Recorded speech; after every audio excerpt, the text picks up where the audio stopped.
Hi guys, and welcome to another episode of Letters to Baby Chavez. In this episode, we did a Q&A on questions that you had for us regarding our infertility journey. So let's dive in.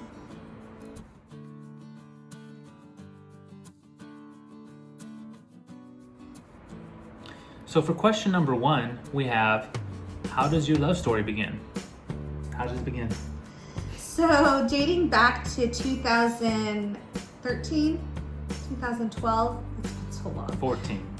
No. 13.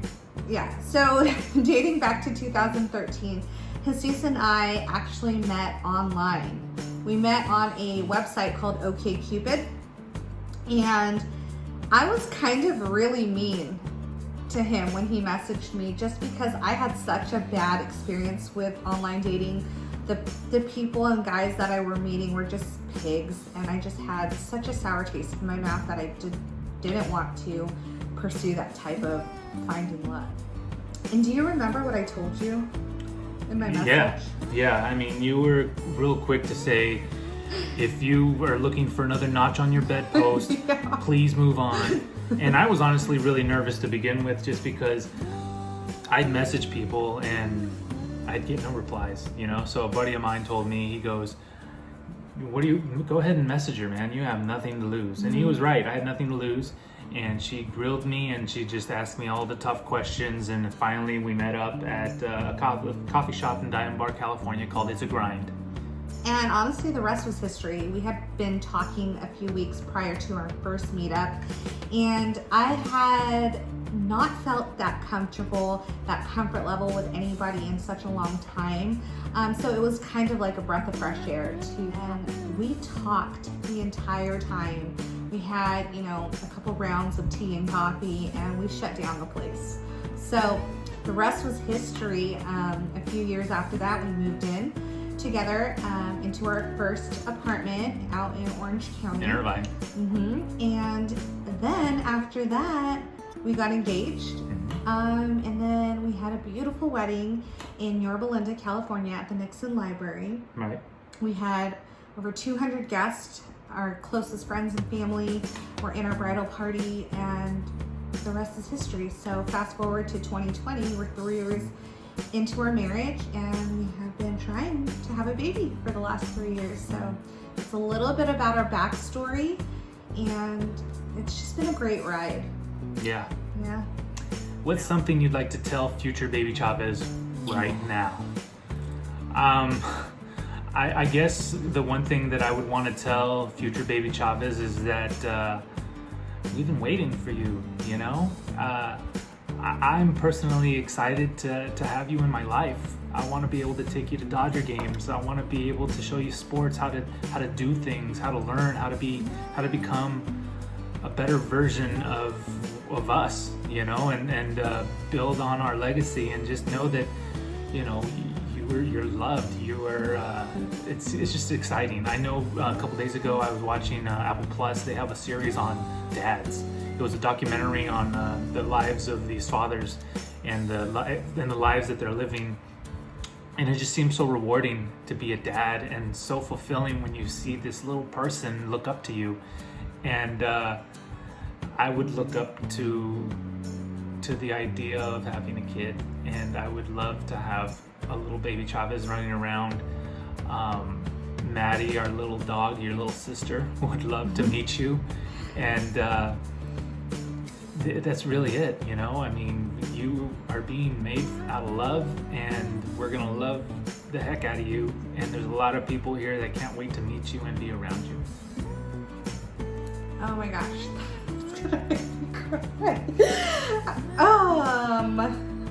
So that's a beautiful thing. Something I would like to tell future Baby Chavez is that Mommy and Daddy love you so much, and you're not even here yet. And we are praying to God every night to move mountains, to move these hurdles for Mommy and Daddy to be able to have you and really hold you and love you, because they would be unconditional. And we will stop at nothing to get you here, and we will fight this fight to have you in our arms and be able to raise you and be proud of you and watch you grow up into the person you're meant to be. And we promise to support you and love you all throughout this journey that we're, if God willing, being able to bless us with, because that's all we want. We have so much love, and we have this beautiful home ready for you to come in and join us. And we can't say that we would be the most perfect parents, but what we can promise you is that we will love you unconditionally until your very last breath. We're ours. Yeah. And we won't stop fighting for you, and we won't stop holding on to the hope of you getting here. And we just want you to know that we promise to love you forever and ever. Amen to that. Now, the next question we have is, how would you define infertility? Are there any common misconceptions surrounding this topic? Trying to conceive, and after a certain amount of time, not having any results. Exactly. So the clear definition of that is exactly what Jesus said. The length of time is usually about a year that a couple tries to conceive, and without any type of luck, people go and seek and render services to see if anything's wrong. I heard a lot of misconceptions about is the age thing, right? So if you're over the age of 35, you lose a ton of your eggs, and the chances of you having a baby are slim to none. There's also the topic of it's all on a woman, right? Like infertility only affects women, and that's not true. There are many males and men out there who suffer from fertility issues as well. What are other misconceptions that you've heard of? I mean, I guess another misconception would be that you just have to do it more often. Yeah. Yeah, just keep doing it. Just and if do you it. keep doing it, it'll eventually happen. But you know what? There's so many other little factors that come into play as far as, getting a woman pregnant, like ovulation and different things like that. So there's obviously a lot of little factors that come into play. Yeah. And then not to stress out, right? Like a lot of misconception around you're just too stressed out, and that's why it's not happening for you guys. You guys just need to relax and let God, and that's a huge thing that we hear. Yeah. nowadays. So those are a few. So let's dive into the next question. Next question is, how has infertility affected your marriage? Now, for me, I think I was kind of uninformed to the whole process. I always felt like, well, we just need to do it more often and we'll get there, you know? But as I'm getting more educated on the subject, as we're visiting with our doctors, they're definitely giving me the knowledge to understand what is happening, and I guess that frustration that I've been having is kind of being alleviated, just because I know that it's not necessarily, not doing it enough that we don't have a child. Right. A lot of how infertility has affected our marriage also is the communication. Early on, 3 years ago, our communication was a little different. Jesus was that. He was in that mindset of, we just need to do it more. I mean, it's that simple. Like, we're not doing it enough. When me, as a woman, I knew that not having a regular period was affecting ovulation. Knowing that I was having, blocked fallopian tube issues, knowing that all this type of medication, injections, and everything that needed to be done was not done yet. And to me, it was procedural. Everything from the way sex happened to the way we would talk about it, and primarily driven off of science. And Jesus was just kind of very uninformed, and it was just more like, in order for two people to have a baby, they need to have more sex. And it was like, hey, I understand where you're coming from and I get it, but my body is not like a normal functioning woman's body. There's roadblocks and we need to address that. And it's hard, I mean, it's been very trying. We've had some really heated, bawling discussions on, you don't understand me. You don't understand how I'm feeling. And Jesus is all about being, I wouldn't say frugal, but he is very much about saving costs. And if that consists of not finding the top of the food chain reproductive endocrinologist, an RE, then let's just save costs. When I am more so like, this is my body, I want it done right the first time. Like, I'm not trying to be somebody's lab rat. Like, I want somebody who has mastered the art of this, who is double certified, like who I can fully connect with, because it is emotional. Like, I'm not just looking for somebody to pump different types of hormones into me, and just trying to get him on the same wavelength was hard, and it's still kind of grueling at times. And it's really emotional for me because I'm the one with the issues, right? Every doctor visit we go to, he's like, fine, you know, your sperm count's awesome, this is great, your hormone level, and then it's like, then it's Crystal's issues. And that's hard. And I feel like we have to continue to work at being a good functioning team. And I feel like we need to learn how to play on each other's sides, and we need to be able to, you know, sit down and listen to each other's concerns. And we're learning as we go. I mean, nothing in life is ever going to be perfect, including our marriage. But it's a learning process for the both of us. But the great thing about our relationship is that we're willing to work at it every step of the way. One thing you would like your followers to learn by listening to your journey. I would guess that the one thing I want people to listen and to learn from by listening to our journey is that anything is possible as long as you put in the effort, as long as you have faith and trust in the process.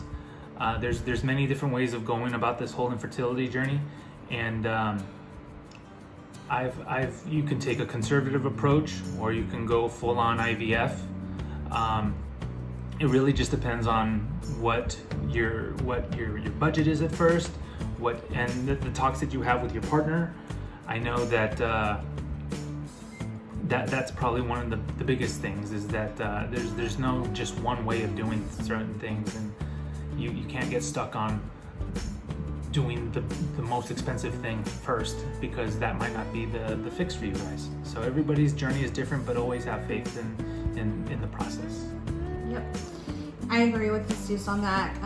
One thing that I would like our followers to know, is that every story matters. You know, regardless of whether you're 3 weeks in, 3 years in, 10 years in, every story matters. And there is so much taboo, and there is so much religion, and there is so much culture around hushing infertility and not speaking on it, and still having it be taboo, where I wanted to empower everybody to come to the conclusion that it is okay not to be okay. It is okay not to have all the answers. It is okay to use your own voice as your own narrative. And I found that to be extremely important navigating through infertility. It saddens me that a lot of people in my network, in my personal network, that I've never even known were suffering through infertility, have come out and said, thank you for being an advocate. And most importantly, you want to be an advocate for your own self. You should never feel embarrassed about your story, because every story is beautiful and every story is going to be different. Our story is not going to look identical to the next person suffering from infertility, and that's okay. This is a community in which everybody is learning as they go. Not everybody is coming in here board certified as a reproductive endocrinologist, but we have to be gracious to ourselves, and we have to be okay with not being okay and not knowing all the answers. And there's enough room in this community for everyone. So be open with your reality and be open with your truth, because honestly, it helps. It helps a lot. Okay, and our next question would be, what do you do during the hardest days? For me, I guess I kind of like to just decompress through exercise. I go running a lot. I go bicycle ride. I ride a bike. I go on long bike rides, and just, in light of the quarantine, I do all this up by myself now. So it gives me a chance to kind of clear my head and just be in my own thoughts. And those two things have just become very therapeutic for me. It's not even about the exercise at this point. That's just an added benefit. But more so than ever, it's just been time to myself and time to let out my thoughts and frustrations and fears, and just kind of go about this journey and recharge and refocus, because I feel like more than anything, I got to be really strong. I don't necessarily show too much emotion when it comes to all this, more so frustration. I don't know, I'm a guy. I feel like we could just do it and we can have a baby. It'll happen, like, have faith. But I just know that there's a lot more to it than that, and I've been learning that. And that's just kind of how I've been dealing with it right now. What do I do during my hardest days? I reach out to my community, best friends, family, anybody willing to lend an ear. Sometimes it's not even for advice, it's just to let me vent. One thing that I find super therapeutic for me is my long walks. I will go on 5-mile walks every day. Sometimes with music, sometimes without, just listening to birds chirp. That kind of sets a tone for my day, right? I feel that during this quarantine, the walls of the house is so it's nice to get out, go for a walk around our neighborhood, get some fresh air, get the blood flowing, really just detach from social media for those couple of hours, and just let my mind soar freely without the worry of what's due, what's next, what ifs, all of that. So just letting my mind rest is always needed and always welcomed, and self-care is very important. So I'm a huge advocate on a woman's self-care, and that's even if it's doing a mask or a detoxifying bath. I like to do that a couple times, once or twice a week, and just really just unwind from the harsh reality of the world and the heaviness of the burdens that come with being an adult who's suffering from infertility. I mean, those are just a few to name, but that's what I enjoy. Okay, and our next question is infertility expensive? Yeah, it is. I got called, I've been labeled very frugal. I was told I'm cheap. And this one over here wants to shoot for the moon. And I kind of take a different approach just because, I can't do too much about it just because it is her body, it is her journey more so than mine. But I sometimes I feel like taking the bus to get there is going to be just as effective as taking the plane and paying a little less. But I know that there are different treatments that we can do, and in my mind I'm almost feeling like, well, it's thousands less if we were to just try this method first, and who knows, maybe we can have a child that way, and forego the expensive IVF treatments.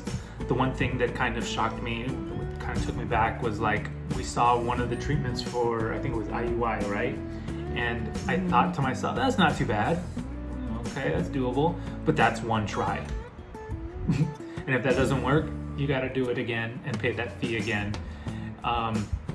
It's almost like getting something done, and then in any other service, if something doesn't get done right, you take it back and they try again, but they're not charging you because it didn't get done right. No, this is just different. This is completely different, and you can't go in expecting everything to get done for one fee. So it is expensive, but it's worth it. Yeah.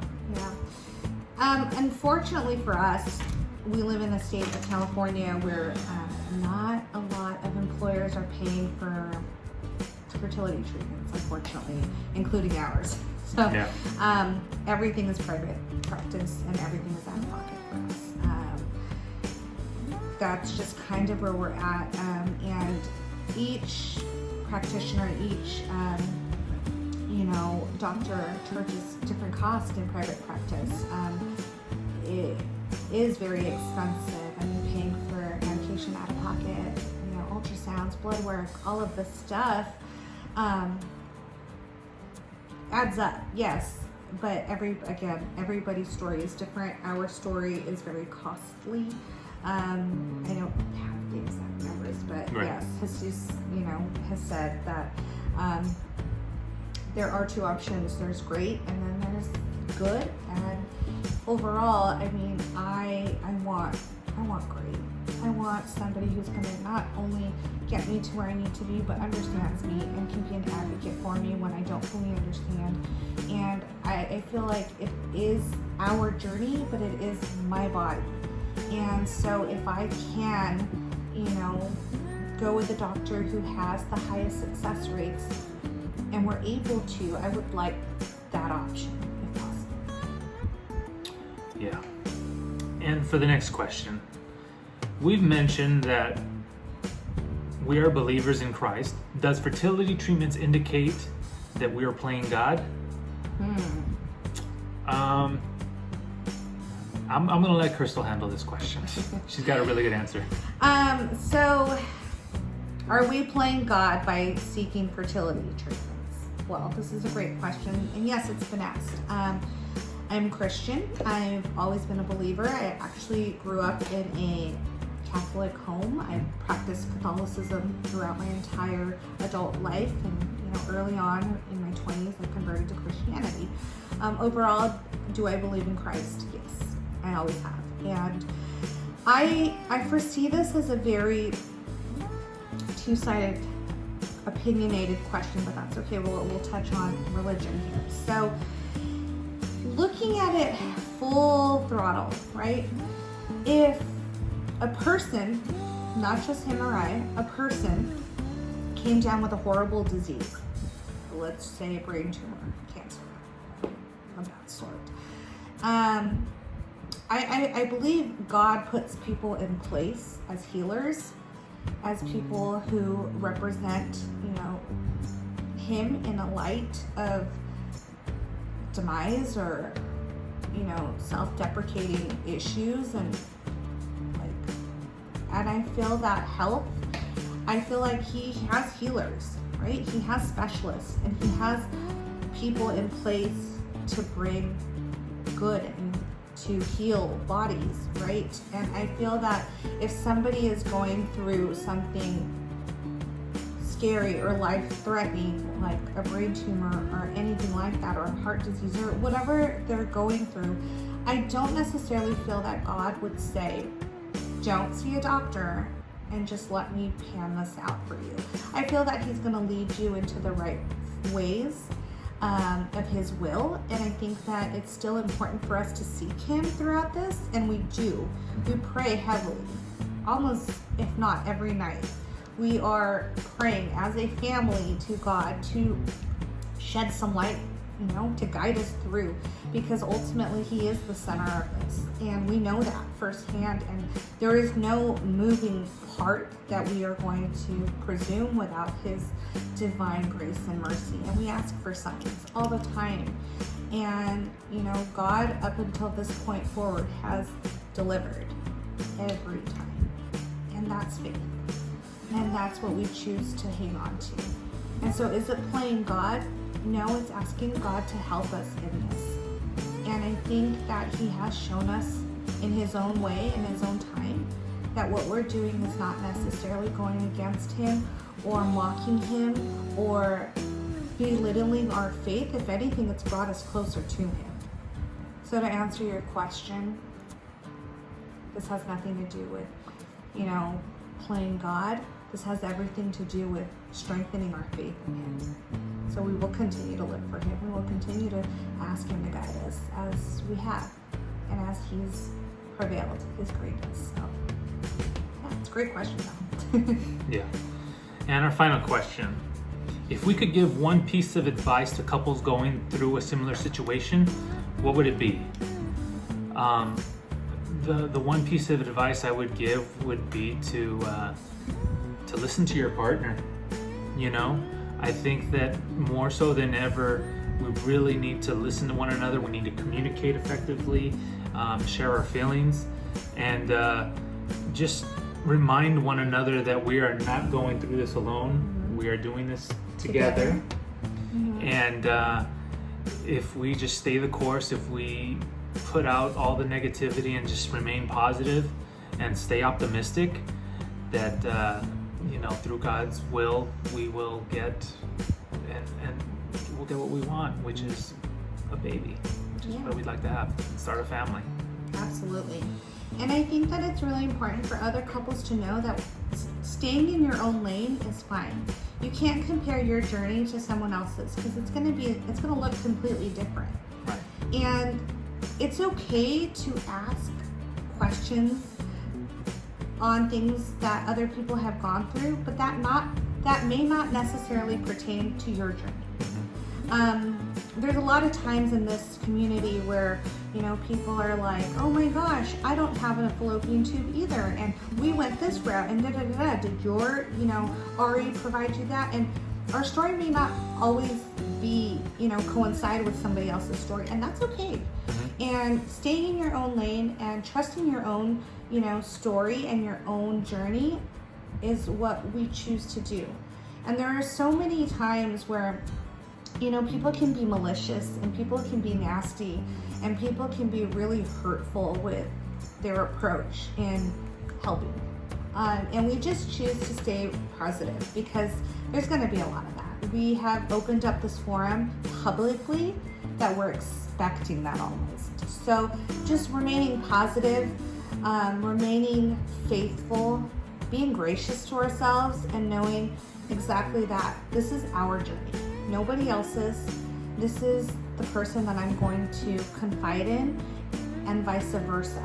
You know, on days where I need a pick-me-up, on days where he needs, you know, space, like we need to hold that type of space in each other's lives. And at the end of the day, you guys, like, go through this open-heartedly and willingly at your own pace. Share as much as you'd like. Don't share anything at all. Just do whatever makes you feel better. And whatever, you know, subsides all of that guilt and anger and built up emotion, just do that. And if it's seeking a friend or two, there's a huge community out there of women and men who are going through this. And that's what's helped us, is knowing that no matter what is said and done, we are definitely not alone in this. And that has been our saving grace. Yeah. And with that, folks, that ends our Q&A. We thank you for coming along on this journey during this particular episode of Letters to Baby Chavez, and we will see you next time. Thank you. Thanks, guys. Bye. Bye.